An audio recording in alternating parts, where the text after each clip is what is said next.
Eu venho de uma casa onde as pessoas não conversavam muito, onde se vendia o almoço para comprar o jantar. É uma casa de uma mãe que criou 3 filhos sozinha. E aí, quando a vida melhorou, eu resolvi que eu precisava fazer análise. E aí eu fui fazer análise, fiz por quase 20 anos.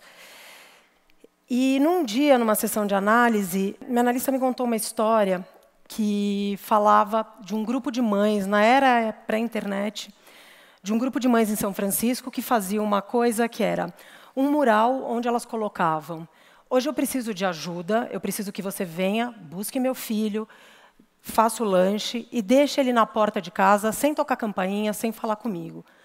A primeira vez que ela me contou isso, eu falei, mas sem um papinho? Sem nada? Sem uma conversa? Eu não vou perguntar para essa pessoa como ela está? E ela me disse, não, sem nada. Bom, corta, eu mudei para o centro em março, centro de São Paulo, e vivi a vida inteira em Pinheiros e mudei para o centro de São Paulo. E quando eu mudei para o centro, eu entendi muita coisa e conheci o Saulo e a Gabriela. Eles são meus vizinhos. A Gabriela tem 34 anos, ela tem 2 filhos, o Miguel e a Maria Luísa. O Saulo não usa verde, porque ele é corintiano.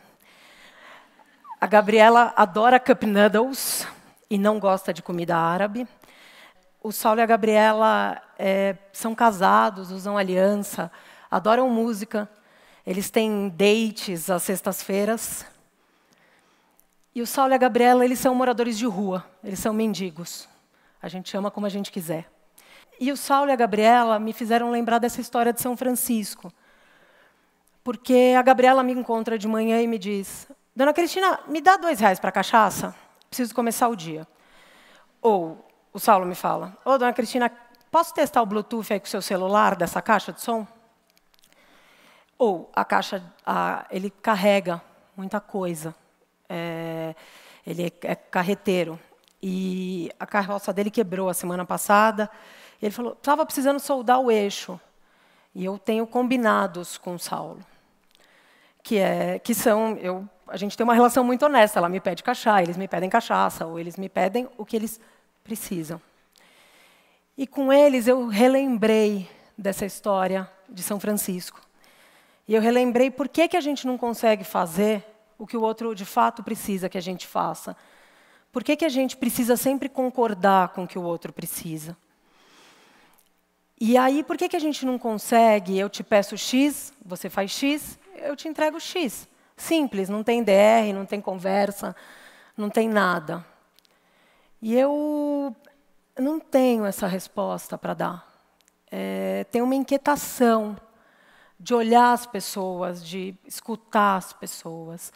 Uma vontade de estar perto dessa gente que a gente passa na rua sem saber se está viva ou se está morta.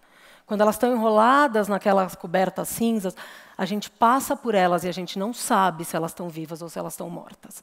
Elas estão na calçada e a gente está com medo que elas levem a nossa bolsa. Elas não têm mais nada. Nada. Elas só têm a vontade de dizer, obrigada, eu não quero essa comida árabe porque eu não gosto de árabe. E é um direito que as pessoas têm, a dignidade, a humanidade, e que eu acho que a gente foi perdendo e foi roubando aí no meio do caminho umas das outras, nesse dia tão importante, que são os 70 anos da Declaração dos Direitos Universais.